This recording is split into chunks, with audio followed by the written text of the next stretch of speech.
Hello friends, welcome back to our channel. இந்த video பார்த்துட்டு இருக்க எல்லாருக்கும் பெரிய வணக்கம். இந்த வீடியோவில் நம்ம ஒரு ப்ரெக்னன்சி ஸ்டோரி பார்க்க போகிறோம். இந்த ப்ரெக்னன்சி ஸ்டோரி பார்க்கும்போது எனக்கே ரொம்ப ஹாப்பியாக இருந்தது.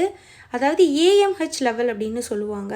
ஏஎம்ஹெச் அப்படின்றது என்ன, எதை இண்டிகேட் பண்ணும் அப்படின்னு பார்த்திங்கன்னா, நம்ம உடம்புல நம்ம கர்ப்பப்பையில் எவ்வளோ எக்கு இருக்குது, எவ்வளோ எக்ஸு அவைலபிளாக இருக்குது அப்படின்றத அது குறிக்கும். அது ஏஎம்ஹெச் லெவல்.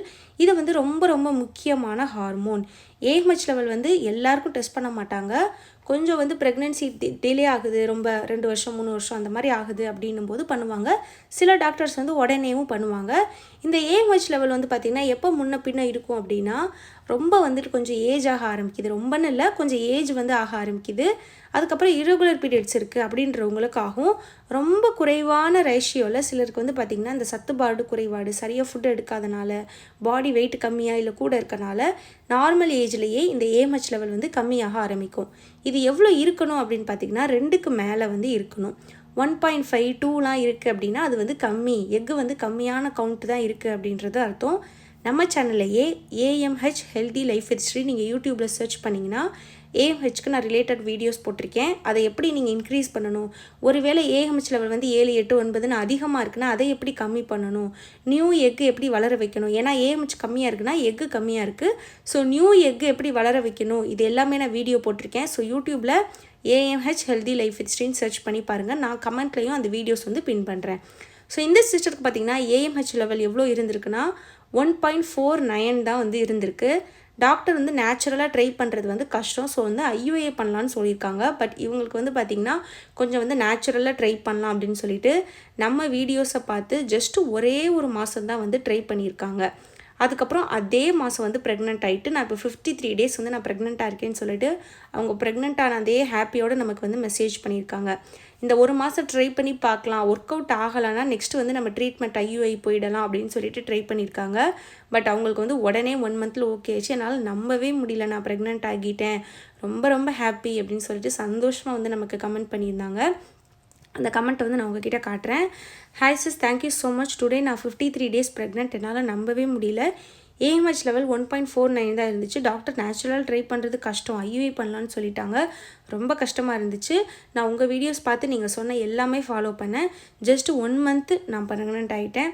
அவங்க நினச்சி கூட பார்க்கல. ஏன்னா எனக்கு மேரேஜ் ஆகி 2.5 இயர்ஸ் ஆகுது. இது வரைக்கும் பேபிக்காக நிறைய ட்ரை பண்ணிட்டேன், எதுவுமே எனக்கு ஒர்க் அவுட் ஆகலை. உங்கள் வீடியோஸ் பார்த்தேன், கமெண்ட்லாம் பார்த்தேன். அப்போ சரி நம்பிக்கையாக ட்ரை பண்ணலான்னு பார்க்கலான்ட்டு பண்ணேன். வரலை அப்படின்னா ஐயுஐ நெக்ஸ்ட் மந்த் பண்ணிடலான்னு நினச்சேன். பட் 1 மந்தில் நான் ப்ரெக்னென்ட் ஆகிட்டேன். தேங்க்யூ ஸோ மச்னு சொல்லியிருக்காங்க. அவங்க என்னெல்லாம் அந்த 1 மந்த் ஃபாலோ பண்ணாங்க அப்படின்றத நாம் போய் பார்க்கலாம். நம்பர் 1 என்ன அப்படின்னு பார்த்தீங்கன்னா, மார்னிங் 7 to 8 வாக்கிங் போயிருக்காங்க. பெஸ்ட்டு 1 hour வாக்கிங், 1/2 hour இல்லைனா காலையில் 1/2 hour, ஈவினிங் 1/2 hour போங்க. மினிமம் ஒரு நாளைக்கு 1/2 hour போங்க. ஸ்பீடாக போங்க, ஸ்லோவாக போகாதீங்க. நல்லா அசைஞ்சு கொடுத்து நல்லா கை கால் நீட்டி நல்லா போனால் தான் உங்களுக்கு அது ஒர்க் அவுட் ஆகும். ஸ்லோவாக நடந்தீங்க அப்படின்னா அது அந்தளவுக்கு ஒர்க் அவுட் ஆகாது. நான் அதையும் சொல்லிக்கிறேன். ஸோ 1 hour வாக்கிங் பண்ணியிருக்காங்க. நம்பர் 2 வெந்தய டீ எடுத்திருக்காங்க. வெந்தய டீ பற்றி நான் நிறைய சொல்லிட்டேன். பலதுக்கும் ஒர்க் ஆகும். அது ஒரு மேஜிக் ரெமெடி. வெந்தய டீ மஸ்ட் ட்ரைன்னு நான் சொல்லுவேன். நம்பர் 3 14 டேஸ்க்கு க்ளோ வாட்டர் எடுத்திருக்காங்க. வெந்தய டீ எக்கு க்ரோத் ஆகிறதுக்கு ஹெல்ப் பண்ணும், ஹார்மோன் இம்பேலன்ஸை கம்மி பண்ணுறதுக்கு ஹெல்ப் பண்ணும். க்ளோ வாட்டர் உருவான எக்கை, வளர்ந்த எக்கை ரிலீஸ் பண்ணுறதுக்கு ஹெல்ப் பண்ணும். எக்கு க்ரோத்துக்கும் க்ளோ வாட்டர் ஹெல்ப் பண்ணும். நம்பர் 3 என்ன அப்படின்னு பார்த்தீங்கன்னா, சீட்ஸ் அண்டு நட்ஸ் எடுத்திருக்காங்க. இவங்க என்ன சீட்ஸ்ன்னு சொல்லலை, மிக்சட் எடுத்தாங்களா இல்லை சீட் சைக்கிளிங்கான்னு. நான் சீட்ஸை பற்றி நிறைய போட்டிருக்கேன். சீட் சைக்கிளிங்னு எடுக்கலாம், 2 பிரித்து. ஃப்ளாக்ஸ், பம்ப்கின், எள்ளு, சன்ஃப்ளவர் எடுக்கலாம். அது நான் சீட் சைக்கிளிங் என்னால் எடுக்க முடியலன்றவங்க வெறும் எள்ளை மட்டும் டெய்லி 1 ஸ்பூன் எடுக்கலாம். பிஃபோர் ஓவலேஷனும் எடுக்கணும், ஆஃப்டர் ஓவலேஷனும் எடுக்கணும். அப்புறம் நட்ஸ் எடுத்திருக்காங்க. பாதாம், வால்நட், இது 2 ரொம்ப நல்லது. எக்கு க்ரோத்துக்கு ரொம்ப ஹெல்ப் பண்ணும். அதாவது நான் ட்ரீட்மெண்ட் போயும் எனக்கு எக்கு க்ரோத் இல்லைன்றவங்க, கருமுட்டை வளரலைன்னு சொல்கிறவங்க கண்டிப்பாக அந்த பாதாம் அண்ட் வால்நட் ட்ரை பண்ணுங்கள். நம்பர் 6 இன்டர்மீடியன்ட் ஃபாஸ்டிங் எடுத்திருக்காங்க. உங்களுக்கு பாடி வெயிட் அதிகமாக இருந்திருக்கும்னு நினைக்கிறேன். So walking 1 hour intermittent fasting எடுத்திருக்காங்க. 6:16 ரேஷியோவில் எடுத்திருக்காங்க. அதாவது 8 மணி நேரம் சாப்பிட்டுக்கலாம், அந்த மாதிரி 16 மணி நேரம் சாப்பிடக்கூடாது.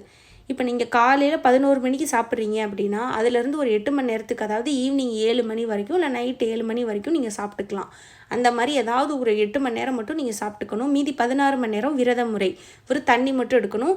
Intermittent fasting healthy life with ஸ்ரீன்னு போட்டிங்கன்னா அதை பற்றி தெளிவாக நான் எழுதி வீடியோ அப்லோட் பண்ணியிருக்கேன் பாருங்கள். நம்பர் 7 வந்து பார்த்திங்கன்னா ஈவினிங் 1 ஹவர் எக்ஸசைஸ் பண்ணியிருக்காங்க. செம்ம சூப்பரில். காலையில் வாக்கிங்கும் பண்ணி ஈவினிங் 1 ஹவர் எக்ஸசைஸும் பண்ணியிருக்காங்க. உடம்பு அசைஞ்சு கொடுக்க தான் கர்ப்பப்பைக்கு ரத்த ஓட்டம் அதிகமாகி கருமுட்டை வளர்ந்து ரிலீஸ் ஆகும். அதுக்கப்புறம் நம்பர் 8 வந்து சைக்கிளிங் 30 மினிட்ஸ் பண்ணியிருக்காங்க.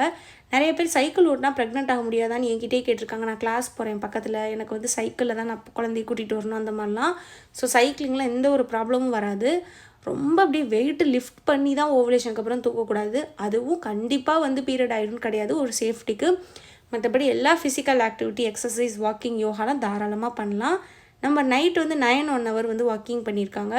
அவங்களுக்கு இது எல்லா ரெமிடிஸ் அவங்க எடுத்ததை விட அவங்களுக்கு பயங்கரமாக ஹெல்ப் பண்ணதுன்னு நான் எதை நம்புகிறேன். ஏன்னா 1 மந்தில் ஒர்க்காக இருக்குது அப்படின்னா அவங்க பண்ண இந்த ஃபிசிக்கல் ஆக்டிவிட்டீஸ் தான். ரெமிடிஸ் வந்து எடுத்தால் அது ஒர்க் ஆகிறதுக்கு 1லேருந்து ஒரு 3 மாதம் ஆகும் சராசரியாக. உடனே 1 மந்த் எல்லாருக்கும்லாம் ஒர்க் ஆகாது. பட் இவங்களுக்கு இவ்வளோ சீக்கிரம் ஒர்க் ஆகிருக்கு அப்படின்னா நான் நம்புறது அவங்க பண்ண அந்த வாக்கிங், சைக்கிளிங், எக்ஸசைஸ் எல்லாம் தான் அவங்களுக்கு ஹெல்ப் ஆகிருக்கு. அதுக்கப்புறம் பார்த்திங்கன்னா 5 வீக்ஸ் தொடர்ந்து வந்து சஷ்டி விரதம் வந்து இருந்திருக்காங்க. இதையும் நம்ம சொல்லிகிட்டே தான் இருக்கோம் ஒரு மாதமும். சஷ்டி விரதத்துக்கு உண்மையாகவே ரொம்ப ரொம்ப பவர் இருக்குது. நம்ம சேனலில் நிறையா பேர் சஷ்டி விரதம் ஃபாலோ பண்ணி நான் வந்து ப்ரெக்னென்ட் ஆகிருக்கேன்னு சொல்கிறத நம்மளே பார்த்துட்டு தான் இருக்கோம். நான் முதல்லாம் டெய்லி நிறைய போஸ்ட் பண்ணுவேன், இப்போ போடுறதில்ல. ஏன்னா வந்து அதே ரெமிடிஸ் அதே இது தான். ஸோ அதை இது பண்ணி க்ராப் பண்ணி நான் போடுறதில்ல. பட் நீங்கள் வீடியோஸ் பார்க்குறீங்கன்னா அதுக்கு கீழே நீங்கள் கமெண்ட் பார்த்தாலே தெரியும். கண்டிப்பாக ஒரு வீடியோக்கும் கீழேயும் குறைஞ்சது ஒரு 3-4 ப்ரெக்னென்சி ஸ்டோரி வந்து கண்டிப்பாக இருக்கும். ஸோ சஷ்டி விரதம்ன்றது ரொம்ப ரொம்ப ரொம்ப ரொம்ப முக்கியமானது. தொடர்ந்து நீங்கள் இருங்க. உங்களால் இருக்க முடிகிறப்ப இருங்க. ஏதாவது ஒரு மாதம் எனக்கு மிஸ் ஆகிடுச்சு, முடியலை எனக்கு அப்படின்னா ஒன்றும் பிரச்சனை இல்லை. உங்களால் எப்போ முடியுதோ முடிஞ்ச அளவு நீங்கள் வந்து சஷ்டி விரதம் வந்து இருங்க, பலன் கிடைக்கும். முடிஞ்சால் அவங்க ஹஸ்பண்டே இருக்க வைங்க, அதோட பலன் வந்து டபுள் மடங்காக கிடைக்கும். இந்த 10 டிப்ஸ் தான் வந்து அவங்க ஃபாலோ பண்ணியிருக்காங்க. 1 மந்த்து ஃபுல்லாக இது எல்லாமே நான் வந்து மிஸ் பண்ணாமல் ஃபாலோ பண்ணேன். இன்னமும் என்னால் நான் ப்ரெக்னென்ட் ஆகிட்டு நம்பவே முடியல, ரொம்ப ரொம்ப தேங்க்யூன்னு சொல்லியிருக்காங்க. நம்புங்க நீங்கள் கண்டிப்பாக ப்ரெக்னென்ட் ஆகிட்டீங்க. பேபி நல்லபடியாக பிறக்கும். குழந்தை பிறந்ததுக்கப்புறம் வந்து நீங்கள் வந்து என்ன பேபி அப்படின்னு சொல்லிட்டு நீங்கள் கமெண்ட் பண்ணணும். ஹாப்பியாக ரிலாக்ஸாக இருங்க. அந்த சிஸ்டர் வீடியோ கேட்குறீங்க அப்படின்னா உங்களுக்காக தான். ஸோ பெஸ்ட்டாக எடுத்திருக்காங்க. ஃபிசிக்கல் ஆக்டிவிட்டி பண்ணியிருக்காங்க, நிறையவே பண்ணியிருக்காங்க. அதுக்கப்புறம் பார்த்திங்கன்னா நம்பர் 5 வந்து சொல்ல மறந்துட்டேன். ஒரு எக்கும் ஆரஞ்சும் எடுத்திருக்காங்க நம்பர் 5 இன்டர்மிட்டன்ட் ஃபாஸ்டிங்க்கு முன்னாடி. ஸோ வந்து ஃப்ரூட்ஸ் எடுத்திருக்காங்க, ஆரஞ்சு. அதுக்கப்புறம் எக் எடுத்திருக்காங்க ப்ரோட்டீனுக்கு. அதுக்கப்புறம் seeds, nuts for egg growth and healthy எக்குக்கு எடுத்திருக்காங்க. ஹெல்தி எக்குக்கு நீங்கள் பாதாம், முட்டை, ஃப்ரூட்ஸு, க்ரீன் வெஜிடபிள்ஸ்லாம் சாப்பிட்டு தான் ஆகணும். வெறும் ரெமிடிஸ் மட்டும் பத்தாது. ஸோ இதெல்லாம் ஃபாலோ பண்ணி அவங்க நேச்சுரலாக ப்ரெக்னென்ட் ஆகிருக்காங்க. இதுக்காக தான் இந்த வீடியோ. அண்ட் இந்த வீடியோ பார்த்த எல்லாருக்கும் ரொம்ப நன்றி.